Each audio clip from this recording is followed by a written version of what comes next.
and welcome back to the Singapore Open. We'll be taking you through the second quarterfinals between Low Ying and Wilson. But first, let me introduce. This is Martin, and he'll be casting this game together with me. Yeah, also known as, I believe, Mew Mart. Yes, yeah, I really love Mew a lot, but I super believe in it too. Well, and you also know a lot about Wilson, right, currently? Yeah, I think he's on a roll currently. I mean, he finished top 4 in the Malaysia Regionals that just concluded last week. Yeah. And as a result of this top card finish, he has already earned his Worlds invite. Oh, that's along quite with Ying. Let's extend our congratulations to both of them. Yeah, so actually, honestly, both of them have already achieved their main goal of getting their Worlds invite, and I believe are now just playing just for the fun of it. Sure. Yeah, and honestly, well practiced in the major tournament as well. And for Ying, I think this Worlds invite means a lot for her. She hasn't been able to qualify for quite a while in the previous season. If you follow her Twitter, she's actually quite, well, to put it that way, she's quite angsty about it. So seeing her get that Worlds invite means a lot to her. Sure, exactly. In terms of teams though, Wilson is actually sporting the same team that he used in the Malaysia Regionals, correct? Yes, exactly. Featuring Mega Venusaur, along with two Tapus, Tapu Koko and the offensive Tapu Koko and the defensive Tapu Fini. And further augmented by the fact that with the release of Intimidate Incineroar, it further helps to improve the bulk of the team as well. Yeah, whereas Ying, I know she is sticking to her Kangaskhan and Bishop, I believe along with a Volcarona core. But based on that, right, matchup alone, I think Wilson does have an upper hand. In my opinion, because simply because of the fact that the sheer bulk of Wilson's team will be proving quite something that can be quite hard to break down. For example, the Mega Venusaur having thick fat after it Mega evolves. Volcarona, even with the potential Quiver Dance. Z, Quiver Dance or whatever, will not be able to effectively damage it. And I mean, being Kangaskhan right now, although it's showing some good usage for like recent Shock Katana teams, but the power is still lacking, definitely. For sure. And his role has definitely changed over time. Both players are honestly pretty good, that's why they're in the top 8. But Ying does have a tendency to be on tilt after perhaps a misplay or a game loss. So honestly, it's anyone's game at this point. I would say Ying is good at prediction, but she also tends to overthink a lot. Sure. Yeah, and there might be I mean, Wilson, I'm not sure if his strength is in predicting. Maybe I think the core lies in more of his straight plays and his team composition. Yes, he relies precisely on the calculations and of his understanding of the team dynamics, so which may help him eventually to come out on top of this set. So, but I feel that in terms of the power, it's definitely on Ying's side for sure. Given that the Mega Venusaur typical teams, they tend to be more on the stally side, and they will always be try to create an endgame scenario where Venusaur ends the games with lead seed stalling, and just picking out key knockouts via the Sludge Bomb for the Tapus especially, which is so common now. And not only that, if Ying wastes too many resources trying to take down the Venusaur, then Wilson could have an opening with his partner to try to punch a hole into Ying's team. Exactly. That said, we'll be going into team preview, and on the Ying side of the field, we have Kangaskhan, Landorus, the Bishop, Volcarona, Zapdos, and Tapu Fini. Whereas Wilson is rocking the Tapu Koko, Landorus Therian, Tapu Fini, Cresselia, Incineroar, and Venusaur, which is likely the mega of his choice. Yeah, I mean, the current trend is Bishop has been appearing a lot in teams, but it's an argument between the Focus Sash and the Life Orb. Life Orb gives you, I think, a bit more power for your Sucker Punch to be able to kill Landorus. Yes, exactly. Even though I'm pretty sure it's a roll, I'm not entirely sure whether it's a clean KO. Typically, they will not be, I mean, current builds of Landorus Therians may not be able to survive Life Orb once, but they are typically built to survive Defiant boosted non-Life Orb variants. Yeah, Wilson does go with the Koko Cresselia against Ying's Kangaskhan Landorus here. So no Bishop, perhaps a Trick Room coming out. I mean, Cresselia sets are always rather interesting, whether they are running that questionable ally switch move. Oh my god, the memories. Yeah, but Cresselia does have offer a lot of bulk, and IC Wind speed control is very good, and does do super effective damage to the Landorus at the very least. Perhaps a simple fake out, I'm not sure whether Ying was already featured. Groundium Z variants are also very common for Landorus items as well. Koko retreats, not wanting to eat the fake out, and Landorus switch in, absolutely perfect against two physical attackers here. Yes. So does Ying call it and maybe switch out something, or does she go for the fake out attack? Oh, she withdrew her Landorus as well. Yeah, perhaps trying to preserve it against the Icy Wind. Brings in the Bisharp, so if Icy Wind comes out, Bisharp is going to get a +2. Whew. Wow. Could it? I feel that if Wilson didn't see that coming, Wai has really made a very so-called good switch on this part. Ooh, but a fake out will go into the Landers. Okay, let's see if it's the Icy Wind. Icy Wind! And it connects with the Bisharp, so that's a +2. +2. Easily going to be a knockout on the Cresselia, or easily going to be a knockout by the Sucker Punch on the Landorus, or any incoming switch-ins. Yes, in fact. and Wilson doesn't have Tapu Lele, so no way to block the Sucker Punch as well. Yeah, if he predicts the Landorus to switch out, he can simply just Iron Head or knock or off. just go for the Cresselia, honestly. Yeah. To remove essentially Wilson's pivoting Pokemon. Yes. You know, typical like what you mentioned, sets like Helping Hand, Trick Room, or even a Ice Attack. There we go, we do see the Ally switch. Oh my goodness. I hate this move. Oh well, Sucker Punch. Sucker Punch. Oh, he predicted. Oh my goodness. She predicted the Ally switch and targeted the Cresselia slot. What? And we do see the... oh well, she does cover both though. The Ice Punch does come out from the Kangaskhan. I'm kind of confused. Oh, because the Landorus attack. Yes, correct. I see. It will trigger as long as the Landorus attacks. So she covered the slot, the Bisharp Sucker Punch into the Cresselia slot, and the Ice Punch into the Landorus slot. Absolutely, so very it doesn't smart matter play. which one switched. Exactly. If the Ally switch happened. I believe that because it's knowing the fact that she saw Wilson's teams, so he knew that he had this controversial move. So therefore, controversial move. I'm sure you agree on that, don't you think? Yeah, well, Ally switch does turn most situations into a 50-50. You know, some players like Wei Wen will try to overthink and end up in a very bad position. The mind games it's just sometimes too much. So why going for the protect on the Bisharp? Okay, Giga Volt Havoc here. So is it likely going on the Bisharp? Yes, it is a very big threat, but I wouldn't be surprised if she try. Yeah, honestly, because Kangaskhan is intimidated. So logically, you try to go for the most threatening Pokemon, which in this case is the Bisharp. So Wine correctly recognizing this, protecting the Bisharp, will be able to take this attack comfortably even in the electric terrain. I'm quite sure it will because of the protect. Yes. So what does Kangaskhan do? That's the goes for Icy Wind. Oh, a bit of a wasted opportunity, you know. Yeah. Could get a +4, but if he didn't protect, he would have died from the Giga Volt. Perhaps a Helping Hand if he has it, but looking, I think yes, Icy Wind, yes, probably Trick Room. Ally switch. Ally switch. Do see the double H come out? That's a lot of damage. Although once intimidated, not going to be able to pick up the KO on the Koko here. Although a Sucker Punch will finish the job. Yes, in fact, now Wai is more in the commanding position, and Wilson is really he has to choose. He has to either lose the Cresselia, or he has to either at the same time risking his Tapu Kokos. Yeah, I don't know about that though. Wilson seems pretty okay as long as he manages to save his Koko. Because the Kangaskhan is at -2 speed and -1 attack here. Leaving it alone, I think is for the better. But the Cresselia will be so open though. I'm not sure. Okay, so well, Tapu Koko going for the protect. Maybe the Landorus. Oh, Sucker Punch. Okay. Into the Cresselia. Okay. Honestly, I don't know why. Because Cresselia obviously doesn't have anything to touch the Bisharp with.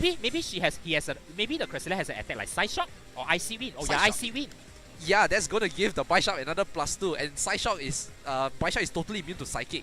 So I don't understand why she went for that play, but it is what it is, and Bisharp is gonna get another Defiant boost, bringing it to +3. +3, yeah, that's +3. Yeah, critically though, I don't believe she runs low kick on Bisharp, so Bisharp might not threaten the Incineroar. That's true. Yeah. But I guess the reason why he went for Sucker Punch and he got it is because the Cresselia after the ICV will outspeed Bisharp. So, and it's very suggestive that it's quite a speedy Cresselia. Probably. I know, but at the same time, Cresselia is doing nothing to Bisharp except giving it free attack boost. I mean, okay, there's no fake out on the Kangaskhan. I missed that, but yes. Koko will go down to a Sucker Punch, and yeah, the Kangaskhan does flinch. So Wine not even losing a single Pokemon at this point. Wow, the control of the board was so pressuring just by boosting the Bisharp via the Intimidate Cresselia and the Landorus lead earlier. Yeah, so Wilson will forfeit this round and move on to a game 2. I think it's a bit of a waste though. He didn't bring his Venusaur, which I thought would actually be a much better matchup against most of her mons. Just looking at the 3 mons, right? Venusaur does pretty good against everything. True, but yeah. I don't know. I'm not sure whether he can really take the onslaught because Venusaur actually cannot really touch Bisharp. But he also has to be mindful that with the double Intimidate, he cannot switch in his intimidators. Like for example, Incineroar will Correct. typically have a good matchup against Bishop, but he cannot. He also has to be very mindful that providing the boost for the Bishop. Correct. Is something that I think it's a mistake for him to think that, oh, I can't bring my Intimidator, so Venusaur is not a good game plan. You can do that, you just need to eliminate the Bishop. Exactly. And he's already seen the item. It is not an impossible task. It is not a focus sash. Can be taken in a single hit. If he can get the hit off, he can play the Venusaur endgame. For example, he could lead Coco, something that's already faster than Bishop, immediately threaten with the Z move. Yes. I mean, barring the fact that yes, Ryan could read that to reach, at least the pressure is there. Yes. Well, now he knows the item on the Bishop. Should be able to play around that. Will he decide to go for the Venusaur endgame? We see once again going for the same leads here, Wying with the Bishop and Kangaskhan. The trusty leads that she has always stuck with. Okay, we do see a Incineroar Coco. So right off the bat, Bishop gets a +1. But is threatened by Flare Blitz from the Incineroar. Exactly. So as what I explained earlier, having a faster Pokemon to directly threaten via the Z move, the 1-hit KO threat on the Bishop, or potentially even big damage on the Kangaskhan. And importantly here, neither of Wilson's Pokemon are weak to Sucker Punch. So exactly. Even with a +1, I doubt even Coco will go down in a single hit. Yeah, simply because of the fact that it resists. Both players do have the fake out option available to them, so we'll see if this is a very explosive or a very dead turn. The screen is literally explosive. Just I saw the camera moving. So let's see. Yeah, okay, Kangaskhan actually withdrawing here, not wanting to take any damage. Okay. Yeah. Does intimidate the Incineroar. But we have any value though, because I feel the Flare Blitz, if it really comes down to it, the Flare Blitz should be able to take out the Bishop. I think it's not only the Intimidate that's useful. Both Coco and Incineroar are both weak to ground here, so Wying actually exerts some offensive threat with her Landorus. And we do see the Gigavolt have come in once again. I'm quite sure it's going to the Kangaskhan, knowing him. That means that Landorus is going to take it very, very nicely. Even if you went because to it doesn't affect it. Oh wait! Oh, it went for the Bishop instead. Yes. So it will go to connect with the Bishop, which protected. So I guess Wilson is really feeling the hit from this +1 Bishop. But I felt that he could have easily gone for the Gigavolt Havoc on the Kang slot. I mean, yes, barring this risky move. Correct. But he can also go for the Flare Blitz instead. Yes, I think that would have been better. That would have been more productive over the long run, even if he burns his Z move for nothing. And now Wilson has to make a choice. Does he want to stay with Incineroar and kill the Bishop? And risk taking a lot of damage from the Landorus here. And noting the fact that Wying's Landorus is ground MZ. He can die, and it's very likely that you will be able to threaten the 1-hit kill on the Incineroar as well. And once he gets rid of Incineroar, the Intimidator is gone. Kangaskhan will be more of a viable threat on Wying's side also. Yes, you'll be free to just double edge or drain punch or or low kick or whatever.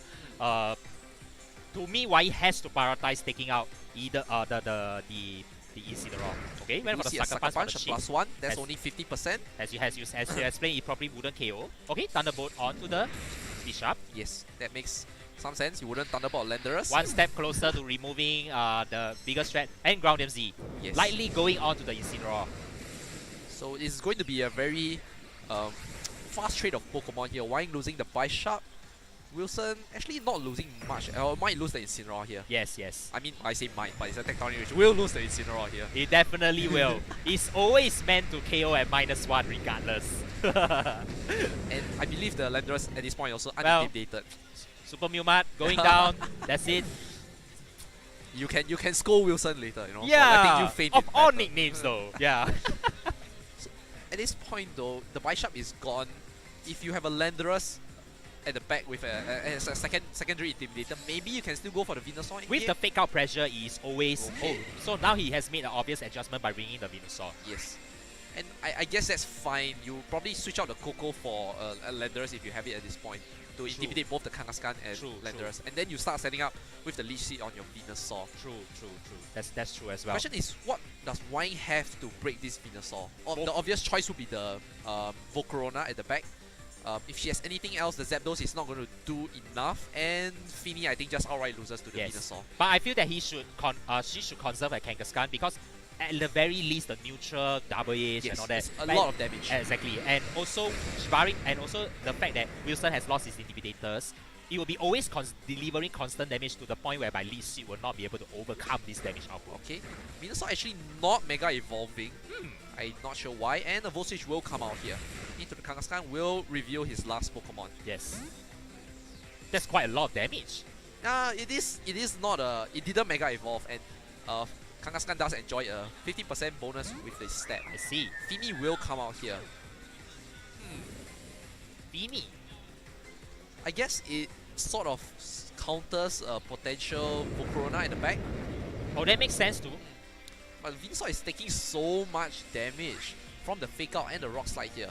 I mean, but Tapu Fini can actually in turn Calm Mind and then exert so-called water type attack pressure onto the Landorus. For sure, but at this point, a lot of pressure is on Ying's side because at this range, I think Double H will kill Venusaur, and a combination of Rock Slide this turn and a secondary Double H the next turn should be able to take out the Fini without triggering his berry as But well. Wilson can simply just protect the Venusaur and then setting up. Finally, he Mega Evolves, and we do see a knockoff actually, so removing the berry. Removing the berry instantly.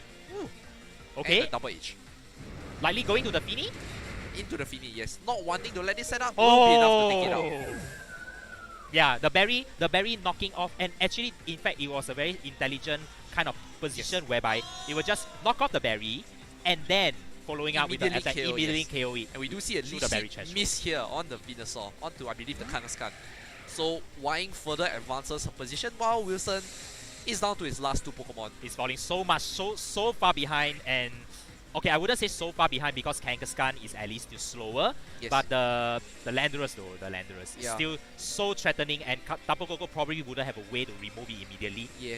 I mean, Wilson did execute part of the plan, which was to remove Bisharp. Yep. But he lost his Intimidator in the process, so he couldn't capitalize on the loss of Bisharp. That trade simply just isn't worthy over the long run, I feel. Koko will take out the Kangaskhan here, but Landorus is just free to fire off an Earthquake, taking out the Koko, bringing down the Venusaur into the red. And likely the last Pokemon could be Volcarona?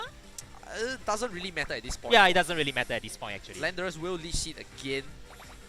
Will heal back. Oh, actually, it does matter. If it is perhaps the likes of Zapdos, maybe Venusaur can store it out. Let's all not forget that the Z move on Ying's part hasn't been revealed yet. So Z move has already been used, the Landorus Tectonic Rage. Oh yeah. It was the one that destroyed the Mew Mud. Damn!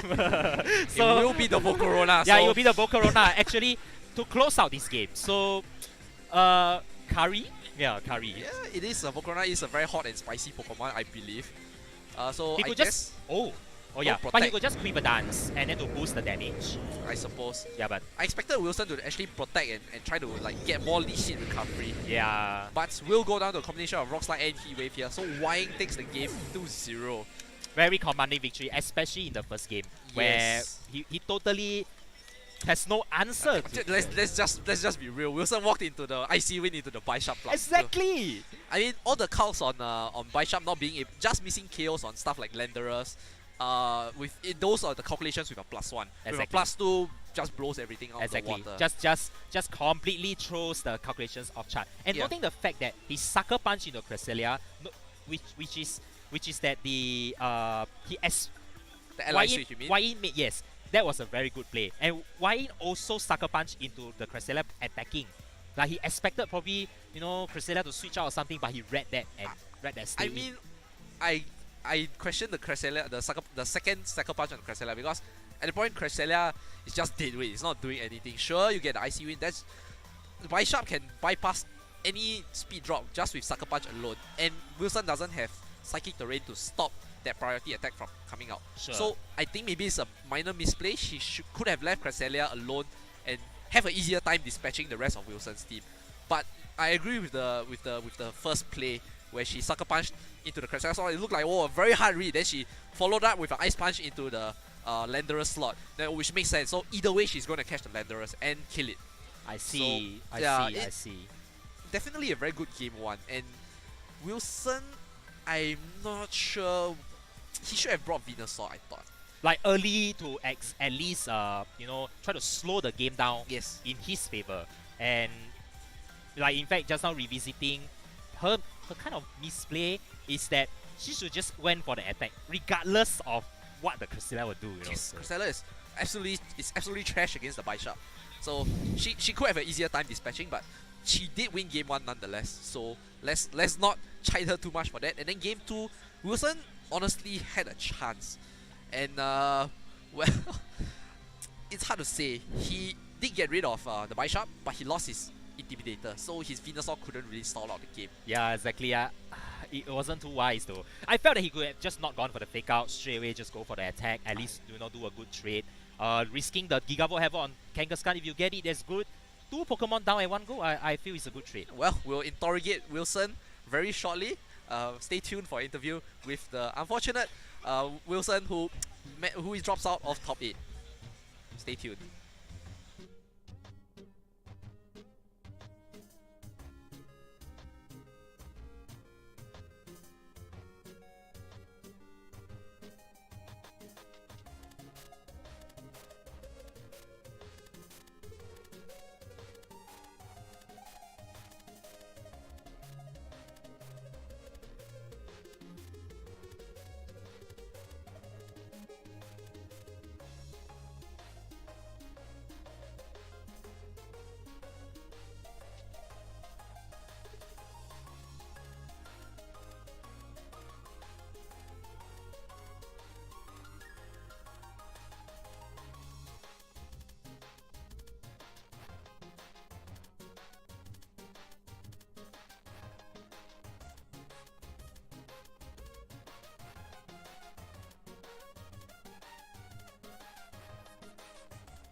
And here we are for the interview for the unfortunate loser of the top 8 set for the Singapore Open 3 held at Asia Game Fest. Anyway, once again, congratulations for securing your Worlds invite. Although somewhat, would you think it's a bad matchup for you just now? Actually, I think it is because for my opinion, the bishop was really a trouble, and I guess she knew that I needed to take out the bishop first, so she took she took effort to go and protect the bishop while trying to chip off my my team. I see, Yeah. but well, I felt that if you want to remove the bishop, you can remove it via the non-inhibitators like Coco Yeah. or something else. Yeah. Venusaur could have played a much bigger part, but too bad you just didn't really. And the ICV you just giving, hey, take the +2, and then you just sweep off your team for the game 1. So it's so unfortunate there. Yeah, well, because she told me she had info beforehand, and she watched how I played, so she knew I had the tendency to press ICV when I see Landoras. Sure, of Yeah, course. so yeah, I see win on a bishop though, yeah, because and because you didn't protect the Incineroar well enough. So you let Yeah. Newmat die. yeah, that's unfortunate. Yeah. Yeah, but whatever it is, I think it's still a good showing. And but perhaps that this team, would you still be bringing this to Nashville? Maybe I will change. I think there are some things I need to change. Definitely. We'll see how it goes. Yeah. Yeah. Okay, that's good. That's good. Hope that this set will give you some takeaways. Bishop being MVP. Yeah. I expect that the meta should respect it. I feel. Yeah. Any shoutouts? Yeah. I mean, like, thanks everyone who supports me, and also thank you yourself. Yeah. Yeah, for being the supporter, best supporter for the season. Well, yeah, it is what it is. That's good, that's good. I wish you all the best at Nashville. And here we have the unfortunate loser, but finishing in the top card set for the Singapore Open 3 held at Asia Game Fest, Suntec City, Wilson Foong.